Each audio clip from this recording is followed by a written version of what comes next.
안녕하십니까. 바로 보는 TV 옹부즘의 성유미입니다.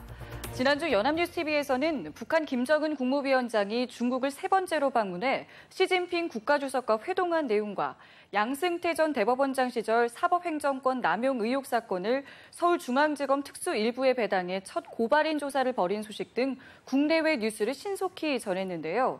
오늘 연합뉴스TV를 말한다 시간에서는 6.13 지방선거를 보도한 뉴스 특보를 중심으로 박두병 시청자 평가원이 모니터한 내용을 전해드리겠습니다.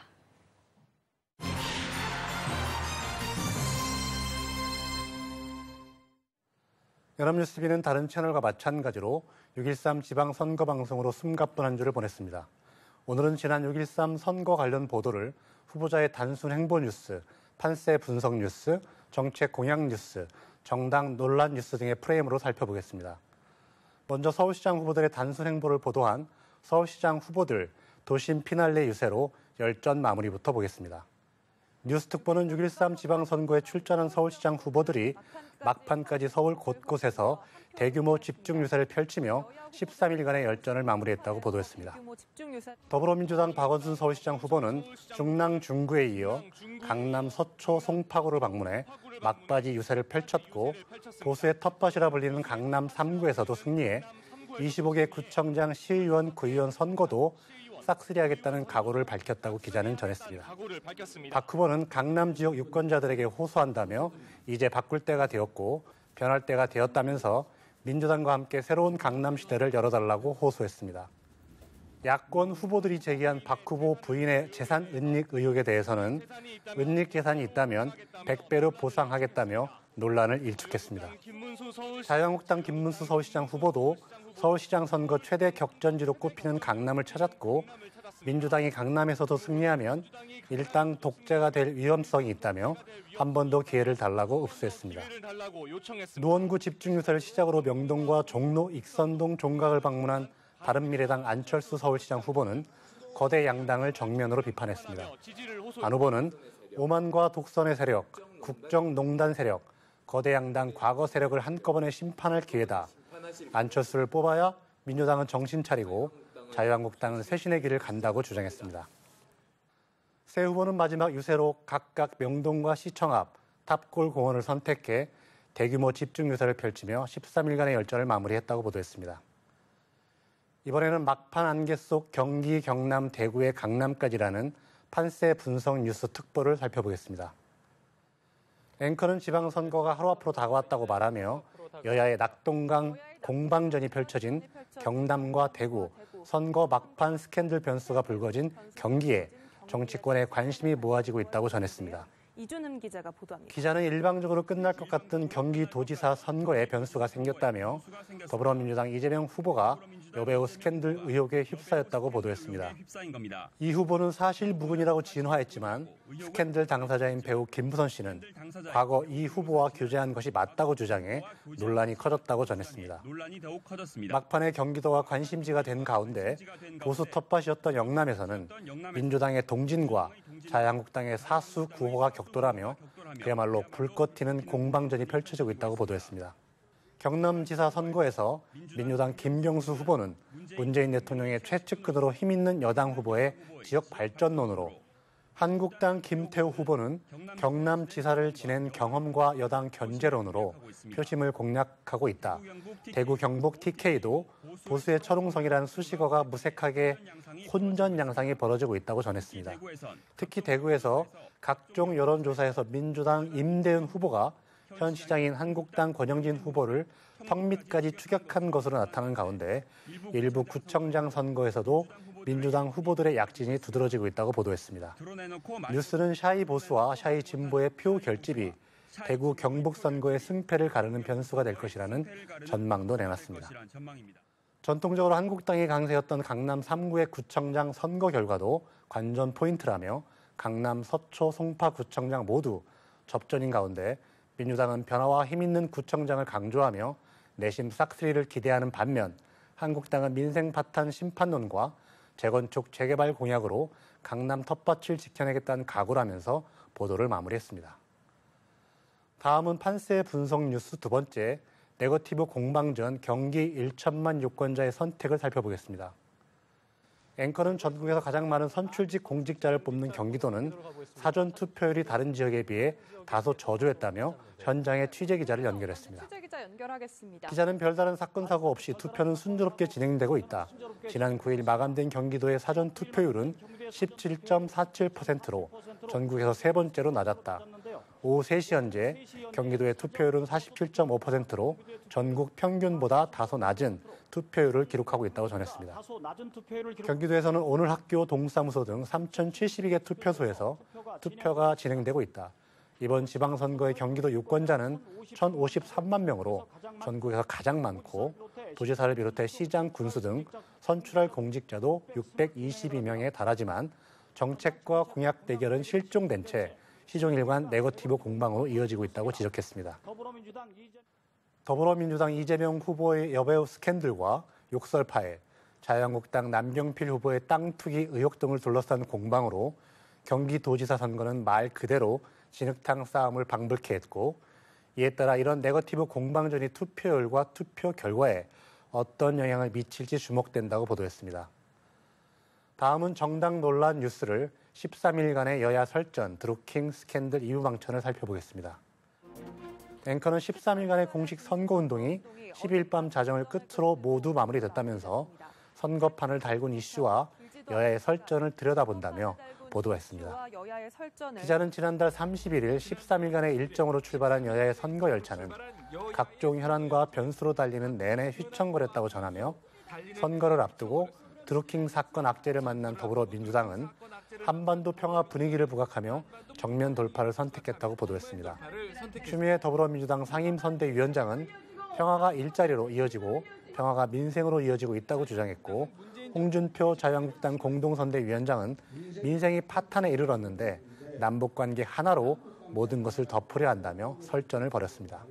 더불어민주당 이재명 경기지사 후보의 여배우 스캔들 의혹 등 거침없는 폭로전이 이어졌고, 이내 진흙탕 싸움으로 번졌다고 평가했습니다. 서울시장 선거에서는 야권 후보 단일화가 무산되며 자유한국당 김문수, 바른미래당 안철수 후보가 책임 공방을 벌였고, 두 후보는 서로 안 후보를 찍으면 박원순 후보가 된다, 김 후보를 찍으면 박원순 후보가 된다는 이른바 안 찍박, 김 찍박 공세를 펼쳤다고 전했습니다. 정태욱 의원의 이부망천 발언은 막바지 선거판을 흔들었습니다. 인천과 부천 지역 비하 발언으로 파문이 커지자 정 의원은 결국 자유한국당을 탈당했습니다. 말도 많고 탈도 많았지만 이번 지방선거는 역대 어느 지방선거보다 대형 이슈에 가려져 주목을 받지 못했다는 평가도 나왔고, 선거 하루 전날 열린 북미 정상회담 결과를 놓고도 여야는 엇갈린 평가를 내놓으며 마지막까지 공방을 이어갔습니다. 다음은 뉴스특보, 지방선거 투표율 23년 만에 60% 벽 돌파를 보겠습니다.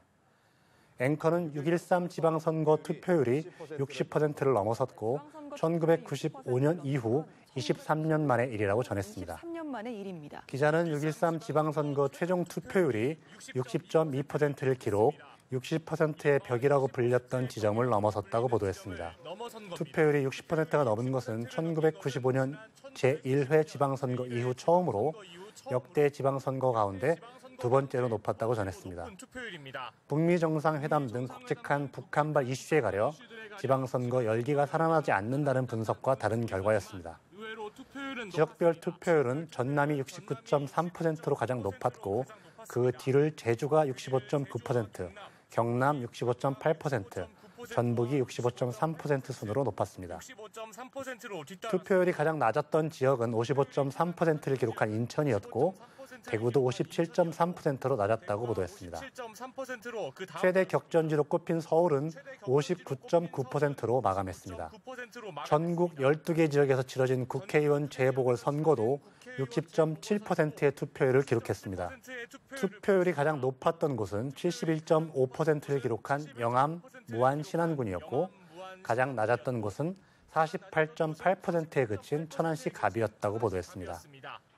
중앙선거관리위원회는 투표율의 주요 상승 원인으로 국민들의 정치의식과 투표 참여 열기가 높아진 것을 꼽았고, 지난 대선을 거치면서 정치에 대한 국민들의 높은 관심이 이번 투표율 상승을 이끌었다는 분석입니다.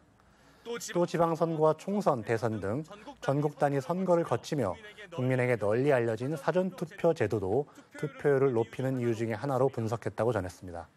기자는 23년 만에 가장 높았던 투표율, 이제는 정치권이 국민의 목소리에 더 귀를 기울여야 한다는 뜻이라며 뉴스를 마쳤습니다. 6.13 지방선거는 여당의 압승으로 끝났습니다. 역대 다른 선거와 유사하게 네거티브 공방이 거셌고 인물보다는 정당만 보였습니다. 여당은 문재인 대통령의 후광 효과를 받고 야당은 이명박 박근혜 구속이라는 초유의 사태를 겪으면서도 변하지 않았던 구태의 유권자의 매면을 받았습니다. 이번 선거 방송에서 아쉬운 점은 정책이나 공약, 후보 검증 뉴스가 거의 보이지 않았다는 점입니다. 특히 교육감 후보자들의 교육 정책의 차별성이나 플랜을 볼 수 있는 대담이나 인터뷰가 없어서 아쉬웠던 6.13 지방선거 방송이었습니다. 후보자들의 단순 행보나 스캔들을 넘어서 후보 검증이나 정책 공약으로 유권자가 적합한 사람을 선택하는 데 도움이 되는 선거 방송으로 나아가길 기대합니다.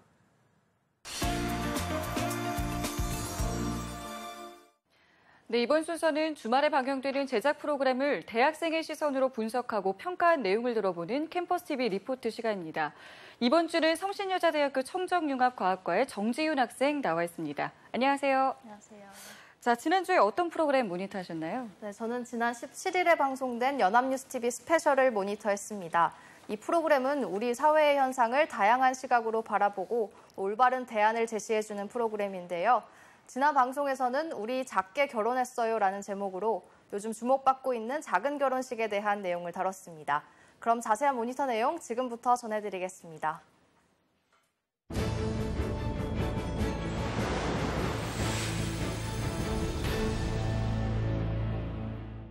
지난 연합뉴스TV 스페셜에서는 최근 변화하고 있는 결혼식 트렌드에 관한 이야기를 다뤘습니다. 첫 장면은 하객을 맞이하느라 분주한 신랑과 신부 대기실에서 홀로 하객을 기다리고 있는 신부의 모습으로 시작했습니다. 바로 보통 사람들이 생각하는 일반적인 결혼식의 모습입니다. 이어서 작은 결혼식을 진행했던 새 부부의 모습을 짧게 보여주었는데요. 대비되는 두 결혼식의 모습을 통해 주제를 짐작할 수 있었고 이어질 내용에 더욱 집중할 수 있었습니다. 뜻깊은 날. 두 사람의 새로운 출발을 진심으로 축하하고 응원하는 소중한 인연들과 함께하는 우리만의 결혼식. 작은 결혼과 관련해 처음으로 소개한 곳은 서울 여의도에 위치한 한강 선유도 공원이었습니다. 공원 곳곳에는 사진 촬영을 하는 사람들이 많아 공원 전체가 야외 스튜디오라는 생각이 들 정도였는데요. 결혼을 앞둔 예비 부부들이 웨딩 사진을 찍기 위해 이곳을 찾는다고 합니다. 특히 결혼 전 직접 준비한 의상을 입고 친구들과 함께 우정 사진을 찍는 분들의 모습은 정말 아름다웠는데요.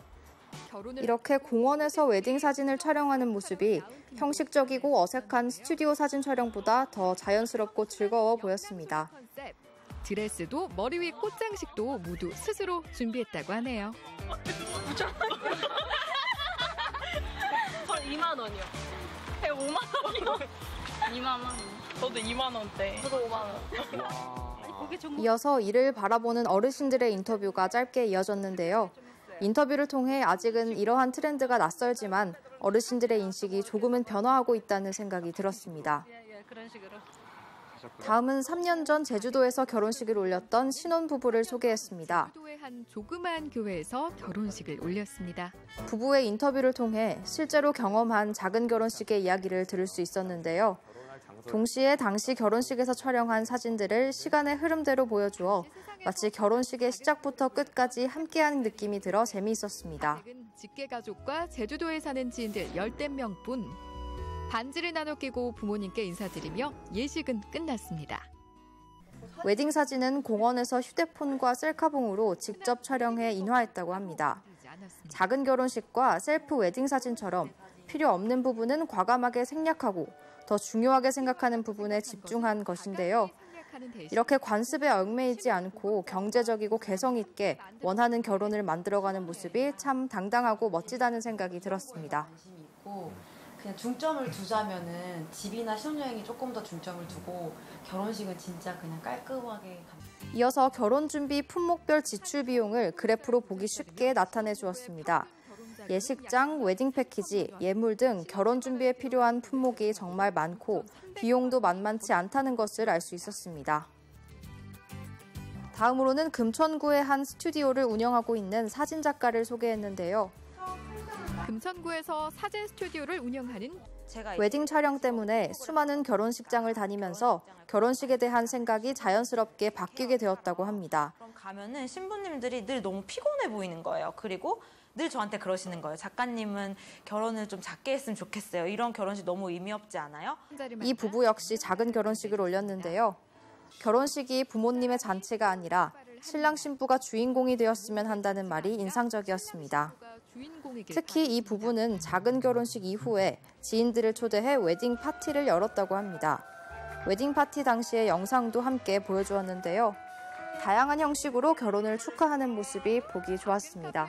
소중한 친구들과 함께한 두 번째 결혼식. 저희 주연이 지금처럼 항상 아껴주시고 쭉 사랑해주시고. 이어서 결혼 문화에 대한 인식과 문제점을 그래프로 보여주었는데요. 이를 통해 화려하고 성대한 결혼식보다 실속 있고 소박한 결혼식을 선호하며 결혼식 트렌드가 점점 변화하고 있다는 것을 알 수 있었습니다. 주도하는 결혼식을 원하는 것으로 마지막으로는 작은 결혼식을 준비 중인 예비 부부를 소개했습니다. 나예요. 에서 가까운 신랑의 오피스텔이 그대로 신혼집이 된 건데요. 결혼 준비도 파격적입니다. 남들 다 하는 거라도 둘한테 필요 없는 건 다 빼버렸습니다. 신부 지인의 인터뷰를 통해 과거에 이루어졌던 결혼식의 불편한 점들을 들을 수 있어 흥미로웠는데요. 남들하고 똑같이 또 얼른 해버리자라는 생각으로 결혼식을 진행했었다는 이야기는 조금 놀라웠습니다. 8개월 전에 결혼한 신부의 친구 역시 미션을 하듯이 하나하나 해치워 나가는 결혼식을 했다고 하는데요. 결혼식에 참석할 때는 몰랐던 당사자의 솔직한 느낌을 알게 되어 인상적이었습니다. 좀 부럽기도 하고 그래요. 안 해본 것에 대한 부러움. 이어서 결혼식 날, 이 부부의 작은 결혼식에서는 양가 부모님이 아닌 신랑 신부가 직접 하객을 맞이하며 이야기를 나눴습니다. 보통 결혼식과는 조금 다른 모습이었지만 신랑 신부가 이 행사의 진정한 주인공으로서 행복해하는 모습이 정말 보기 좋았습니다. 또한 부모님의 인터뷰를 통해 작은 결혼식에 대한 부모님의 입장도 들어볼 수 있어 의미 있었습니다. 그 사람들 불러야 되지. 안 부르면 또 나중에 서운할 생각할 거다. 결혼식은 주례 없이 양가 부모님과 친구들의 축사로 진행되었는데요.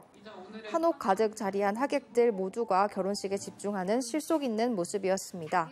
뜨는 사람도 휴대폰을 보는 사람도 없었습니다. 모두가 한마음으로 신랑 신부의 앞날을 축복했습니다. 마지막으로 결혼식이 끝나고 난 이후의 편안한 모습과 신랑 신부의 인터뷰를 짧게 보여주었습니다. 프라이빗하게 할 수 있어서 좀 그냥 좋았던 것 같아요. 특히 신랑 어머니의 인터뷰를 통해 결혼식이 단순히 형식적인 행사에 그치는 것이 아니라 진심으로 신랑 신부를 축하하고 또 서로를 알아갈 수 있는 자리로 만드는 것이 필요하다는 것을 알게 되었습니다. 친구도 축사 듣고 자는 은정이는 저렇게 컸구나 그거 생각하니까 이래 좀 감동이 오고 이렇게 지난 연합뉴스TV 스페셜에서는 경제적이면서도 각자의 개성에 맞게 진행된 세 부부의 각기 다른 작은 결혼식을 소개했는데요. 다양한 작은 결혼식의 모습들을 통해 진정한 결혼의 의미를 돌아볼 수 있는 시간이었습니다. 결혼은 해치워야 하는 숙제가 아니라 모두가 행복하고 즐거운 축제입니다. 네, 모니터한 내용 잘 봤는데요. 요즘에 일반적인 결혼, 또 연합뉴스TV 스페셜에서 다룬 결혼 문화에 대해서도 어떻게 보셨나요? 네, 보통 일반적인 결혼식은 비용도 많이 들고 또 조금은 형식적이라는 생각을 했었는데요. 요즘은 각자 개성에 맞게 결혼식도 원하는 형태로 자유로워지고 있다는 느낌을 받았습니다. 앞으로도 결혼을 준비하는 모든 과정에 있어서 형식보다는 결혼을 축하하는 마음이 우선시되었으면 좋겠습니다. 네, 알겠습니다. 지금까지 성신여자대학교 청정융합과학과의 정지윤 학생과 함께했습니다. 오늘 말씀 고맙습니다.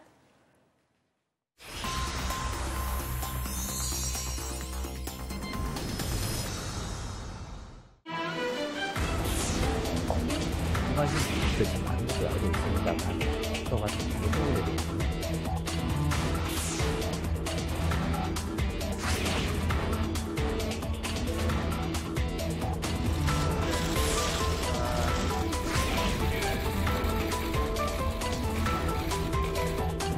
저는 대법원장으로서 재직하면서 대법원의 재판이나 하급심의 재판이나 간에 부당하게 간섭 관여한 바가 결단코 없습니다.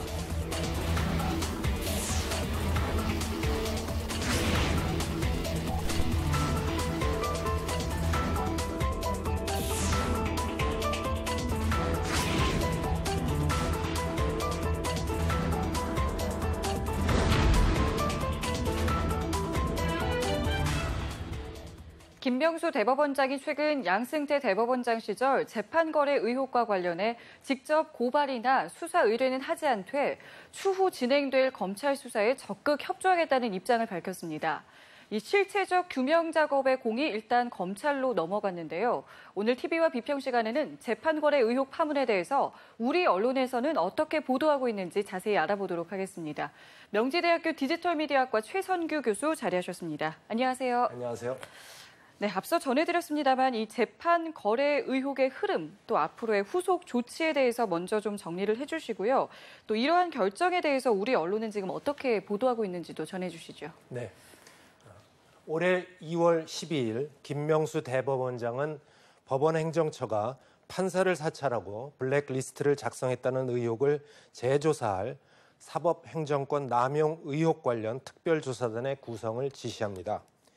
특별조사단은 3개월여에 걸친 조사활동 끝에 첫째, 양승태 전 대법원장 재임 시절에 법원행정처가 비판적 판사들의 성향을 파악하고 동향을 조사하는 것이 이루어졌고, 둘째, 특정 재판과 관련해서 재판을 담당한 판사에게 인사상 불이익을 주는 것에 대한 검토가 있었지만 인사상 불이익에 대한 증거는 찾지 못했으며, 셋째, 대법원이 상고법원 도입을 위해 청와대와 모종의 거래를 시도했다는 의혹이 사실이라는 조사 결과를 발표했습니다.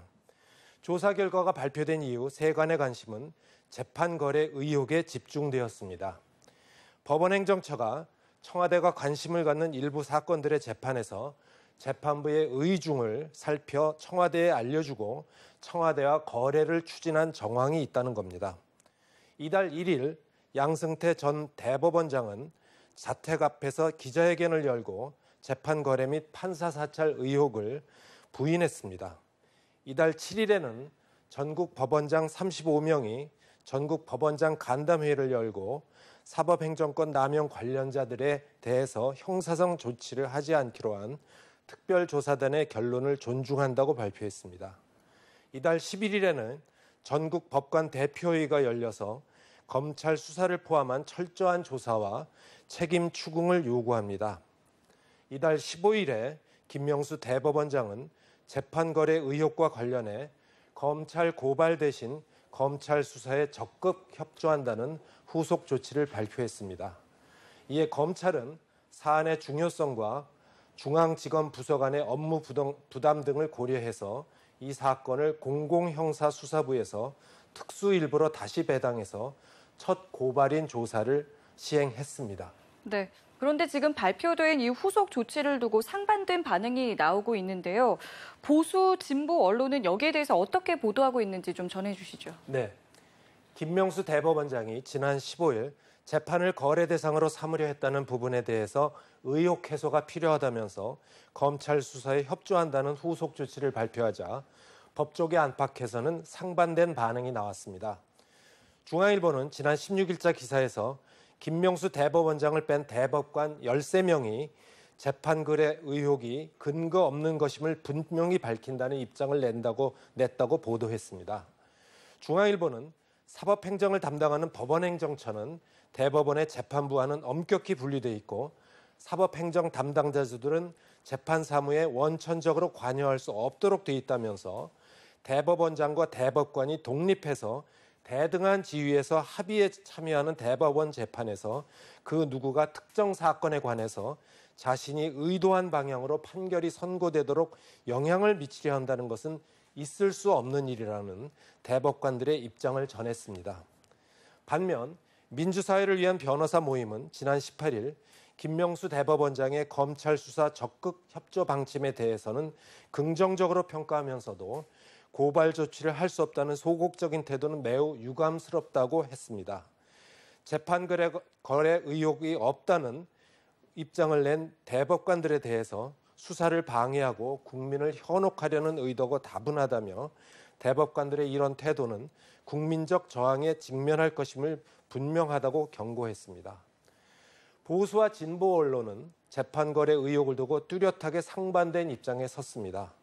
조선일보는 6월 9일 사설에서 대법원장의 재판 거래가 없다고 사실대로 선언하라는 제목의 사설을 통해서 거래 대상으로 지목된 판결 대부분이 문건 작성 이전의 판결이 나왔다면서 재판 거래 의혹은 거짓 선동이라고 강하게 비판했습니다. 한편 한국일보는 5월 27일 사설을 통해 청와대와 조율을 시도한 양승태 전임 대법원장에게 엄중한 책임을 물을 것을 주장했습니다.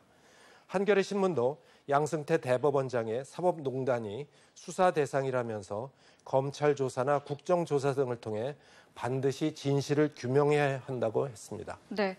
이번 재판 거래 의혹으로 사법부에 대한 국민들의 불신이 커져가고 있습니다. 이 신뢰 회복이 무엇보다 중요할 것 같은데요.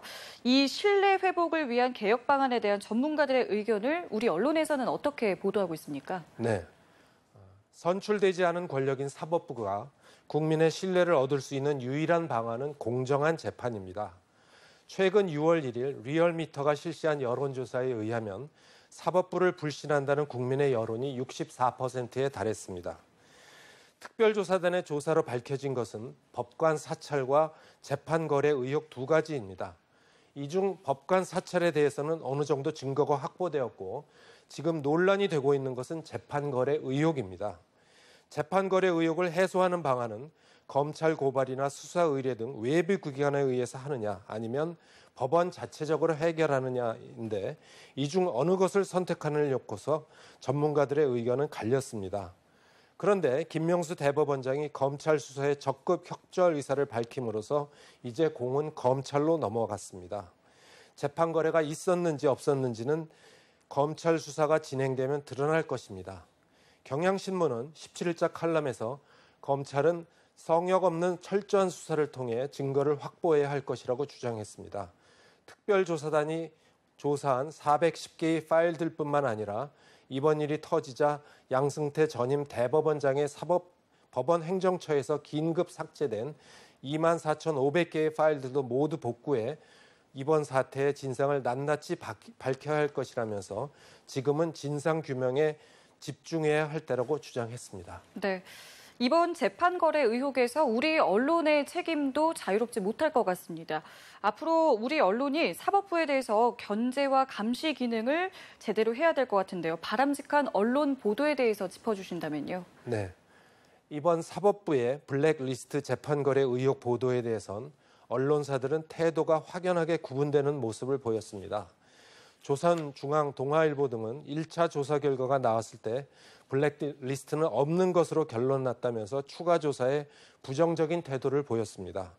2차, 3차 조사 결과 발표 이후에도 이러한 태도는 바뀌지 않고 있습니다. 이에 반해 한겨레, 경향 등은 인사상 불이익 여부를 떠나 사찰이 이루어진 것 자체가 문제라는 입장이었습니다.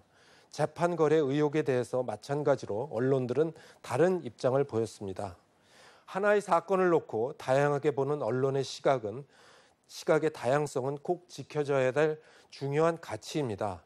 그러나 시각의 다양성에 앞서 사실 보도에 충실한 원칙은 지켜져야 합니다. 특별조사단의 조사 결과는 법원 행정처가 일부 재판에 대해 청와대와 협상 내지는 거래를 하려는 정황이 있으나 법원 행정처가 그것을 실행했거나 실제로 재판부가 영향을 받아 판결을 왜곡했는지에 대해서는 증거가 부족하다며 판단하지 못했습니다. 그런데 일부 언론은 이를 두고 재판 거래가 없었다고 단정했습니다. 다른 언론은 재판 거래가 실제로 실행되었다는 식으로 보도하면서 사법부의 신뢰를 흔들어댔습니다. 재판 거래가 실제로 있었는지는 철저한 증거 조사와 수사를 통해 밝혀져야 합니다. 언론은 자기 자신의 판단보다는 사실에 충실한 균형 잡힌 보도라는 기본 원칙을 지켜야 할 것입니다. 네, 알겠습니다. 지금까지 명지대학교 디지털 미디어학과 최선규 교수와 함께했습니다. 오늘 말씀 고맙습니다. 네. 네, 옴부즈맨 제작진은 시청자 여러분의 다양하고 소중한 의견을 기다립니다. 방송을 보고 느낀 소감을 연합뉴스TV 홈페이지 시청자 게시판이나 SNS로 보내주시기 바랍니다. 저희는 다음 주에 다시 찾아뵙겠습니다. 시청자 여러분 고맙습니다.